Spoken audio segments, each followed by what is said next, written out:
सौतेली बहनें। रंगापुर नाम के गांव में शालिनी नाम की एक औरत रहा करती थी। उसे दो बेटियां थी। एक का नाम था शिवानी और दूसरी का सुहानी। शिवानी जब छोटी थी तब उसकी माँ गुजर गई थी, जिसके कारण उसके पिता रघु ने दूसरी शादी कर ली। मगर उनका भी कुछ सालों में बीमारी की वजह से देहांत हो गया और इसी वजह से शिवानी के मन में उसकी माँ और बहन के प्रति प्रेम उत्पन्न नहीं हो पाया। शिवानी और सुहानी में हमेशा झगड़ा हुआ करता था।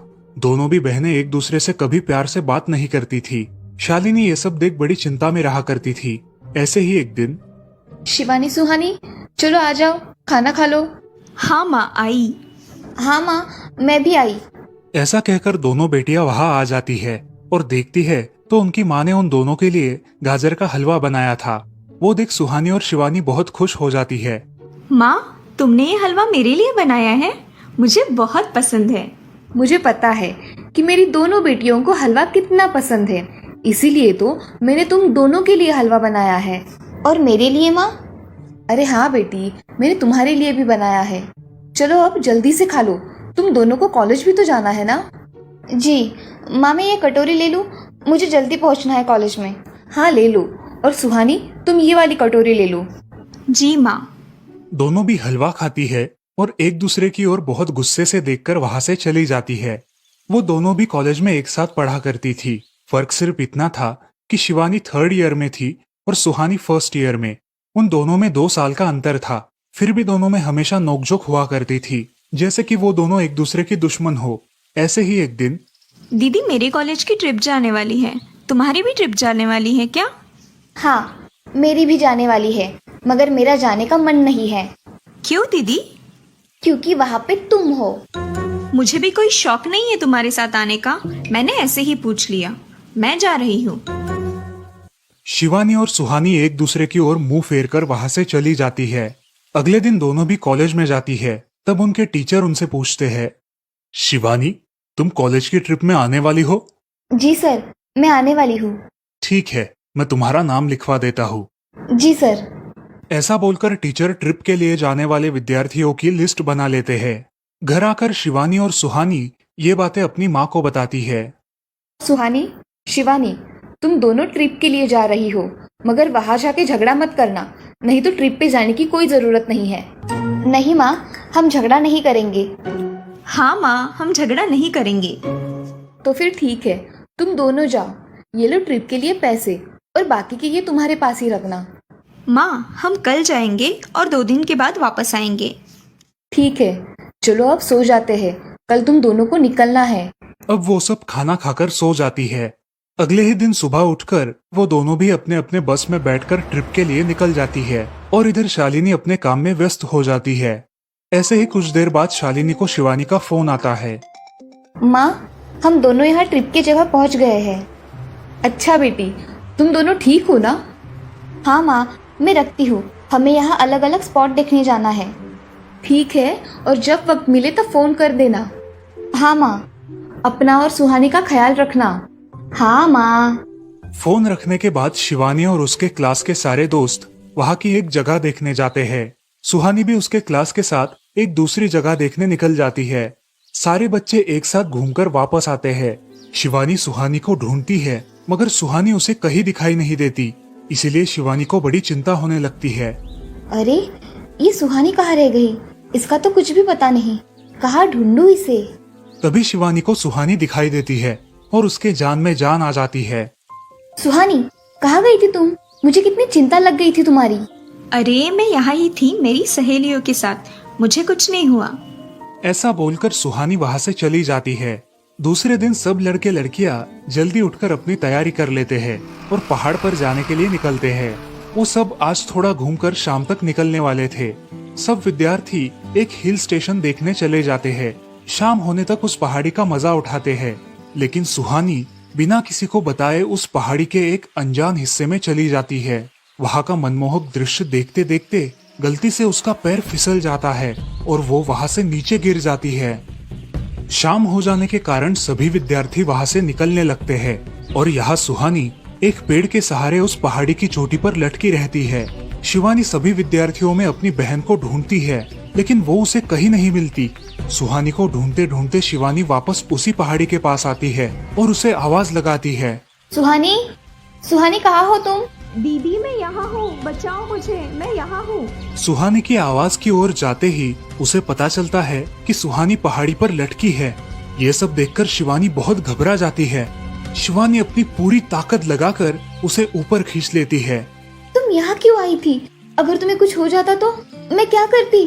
माँ को क्या जवाब देती? दीदी मेरा पैर फिसल कर मैं वहाँ गिर गई। मैंने बहुत आवाज दी मगर मेरी आवाज किसी ने नहीं सुनी। तुम ढूंढती हुई आई और मुझे बचा लिया। तुम दुनिया की बेस्ट दीदी हो। हाँ सुहानी, चलो अब घर जाने के लिए देर हो जाएगी, बस निकल जाएगी। सुहानी को ऊपर खींचते वक्त शिवानी के हाथ पर बहुत सारे जख्म हो गए थे, इसीलिए सुहानी अपनी ओढ़नी फाड़कर उसके हाथ पे बांध देती है और अब वो दोनों बस के पास चले जाते हैं। क्या हुआ है शिवानी, हाथ से खून बह रहा है तुम्हारे? कुछ नहीं सर, मैं वहाँ पे गिर गई थी, अब मैं ठीक हूँ। टीचर और सारे छात्र गाड़ी में बैठकर घर जाने के लिए निकलते हैं। घर आने के बाद शिवानी सारी हकीकत अपनी माँ को बताती है और वो सब सुनकर माँ दोनों को गले लगाकर रोने लगती है। तुम दोनों एक दूसरे के साथ होते हो, इसीलिए मुझे कोई टेंशन नहीं रहता, मगर मेरी बच्चियों खुद का भी ख्याल रखा करो। उस दिन के बाद दोनों सौतेली बहनों ने अपने बीच की सब नोकझोंक बंद कर दी और हंसी खुशी सगी बहनों की तरह रहने लगी। दोस्तों, इस कहानी से हमें ये सीख मिलती है कि हम सबको एक दूसरे के प्रति द्वेष की भावनाएं छोड़कर प्यार से रहना चाहिए। चंदनपुर नाम के गांव में चंपा नाम की एक औरत रहती थी। पति, 2 बच्चे और एक बेटी, ऐसा उनका पूरा परिवार था। उसका पति श्रीधर पोस्ट ऑफिस में जॉब करता था। उसके कमाई से ही घर चलता था। चंपा ने अपने घर के सामने एक छोटी सी दुकान खोल के रखी थी। उससे उसे जो भी मुनाफा होता वो अपनी बेटी की शादी के लिए जमा करके रखती। ऐसे ही बहुत दिन बीत जाते हैं। अब बच्चे भी बड़े हो जाते हैं। बड़ा बेटा अशोक डॉक्टर और छोटा बेटा रवि वकील बन जाता है और दोनों अपनी ट्रेनिंग पूरी करने लगते हैं। एक दिन उनकी बहन ज्योति के लिए एक अच्छा रिश्ता आता है और ज्योति की शादी पड़ोस के गांव के सरपंच जी के बेटे से हो जाती है। ज्योति बहुत ही कामचोर और गुस्सा करने वाली होती है। इसी कारण उसके ससुराल से उसे निकाल दिया जाता है। वो अपने पति को लेकर अपने मायके रहने आती है। अब चंपा का जमाई दुकान चलाता है और चंपा और ज्योति आराम से वहाँ रहती है। अरे ज्योति, जरा अपने कामचोर पति को कुछ काम करना क्यों नहीं सिखाती हो? कुछ काम का नहीं है वो। अरे हाँ माँ, उनके पिताजी ने तो उन्हें ही घर से निकाल दिया और हमारे माथे मर दिया। जाने दो, पति है। माँ और बेटी इसी तरह तानेबाजी करती रहती। अब बड़े बेटे अशोक की शादी उन्हीं के गांव के एक लड़की से करा दी गई, लेकिन उस लड़की से भी चंपा बहुत काम करवाती और वो बेचारी सासू माँ का आदर करके सब काम चुपचाप करती थी। एक दिन वो काम करके थक गई और एक जगह पर बैठ गई। ए कामचोर कमला, इतना सारा काम पड़ा है घर में, क्या वो तुम्हारा बाप आके करेगा? चलो उठ, काम कर। हाँ हाँ माँ जी, करती हूँ।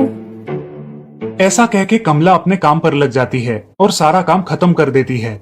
चंपा अपने बेटे अशोक से घर आने के बाद चुगलियां किया करती थी। अशोक घर आकर कमला को बहुत भला बुरा कहता और कभी कभी तो उस पर हाथ भी उठाया करता था। ये सब रवि देखा करता था और रवि को बहुत बुरा लगता था। अशोक मारने आता तो रवि बीच में पड़ जाता और माँ बाप को डांटता था और वही झगड़ा खत्म हो जाता था। ऐसा बहुत दिन चलता रहा। रवि को रंजना नाम की एक लड़की बहुत पसंद थी, जो कि एक न्यूज रिपोर्टर थी। क्या तुम मुझसे शादी करोगी? मुझे तुम बहुत पसंद हो। हाँ, मगर रवि, तुम्हारे घर में तुम्हारी माँ का बर्ताव मुझे बिल्कुल पसंद नहीं है, इसीलिए पहले तुम इसका कोई हल निकालो। अरे रंजना, मैं हूँ ना तुम्हारे साथ, तुम्हें टेंशन की क्या बात है? मगर रवि, तुम भी अगर मुझे मारने पीटने लगे तो मैं तुम्हें कोर्ट में खींचूंगी। अरे हाँ बिल्कुल, वो तो तुम्हारा अधिकार है। अगले दिन रवि अपने घर में रंजना के बारे में बताता है। रवि की माँ चंपा उसे साफ मना कर देती है। रवि, तुम्हें कुछ समझ आता है या नहीं? अपनी बिरादरी की लड़की से शादी करो बेटा। इस घर में ये आखिरी शादी है और मेरे भी कुछ अरमान है बेटा। अजय, आप कुछ कहते क्यों नहीं? हाँ बेटा, तुम्हारी माँ सही कह रही है, तुम इसकी बात मान जाओ बेटा। नहीं पापा, मैं शादी करूंगा तो सिर्फ रंजना से, वरना मैं शादी नहीं करूंगा। सब चुप हो जाते हैं। अगले दिन रवि मंदिर से शादी करके घर आता है। सब अचरज से रवि की ओर देखते हैं और चुपचाप अपने कमरे में चले जाते हैं। कमला उन दोनों का स्वागत करती है और वो दोनों अपने कमरे में जाते हैं। कैसे लगा मेरा घर? अच्छा है, मगर सब मिलजुल के रहे तो और भी अच्छा होगा। रंजना, तुम्हें मेरी माँ को सबक सिखाना होगा, तभी घर के सारे सदस्य ठीक हो जाएंगे। ठीक है रवि, जैसा तुम चाहो। अगले दिन रंजना अपने घर के मंदिर में पूजा करने जाती है। तभी रुको, मेरे भगवान के मंदिर में तुम मत आओ, जाओ यहाँ से। ये कहकर सास रंजना को वहाँ से भगा देती है और घर के किसी भी काम को करने से मना कर देती है। तब क्या माँ जी, आज से मैं इस घर की बहू हूँ। इस घर पे मेरा भी उतना ही अधिकार है जितना कि आपका। क्या बोल क्या रही हो? निकल जाओ मेरे घर से। खबरदार अगर हाथ भी लगाया तो। पता है ना, मैं न्यूज रिपोर्टर हूँ। रातों रात खबर छाप दूंगी और कोर्ट के चक्कर लगेंगे वो अलग, समझिए आप। सास चुपचाप देखने लगी और उसकी बेटी और ससुर भी देखते ही रह गए। रंजना ने कमला से कहा, दीदी, मुझे आपसे काम है, आप मेरे कमरे में आइए। और हाँ, आज से खाना ज्योति दीदी आप बनाएंगी। अरे माँ, तुम कुछ बोल क्यों नहीं रही हो? ये मुझे काम करने को बोल रही है।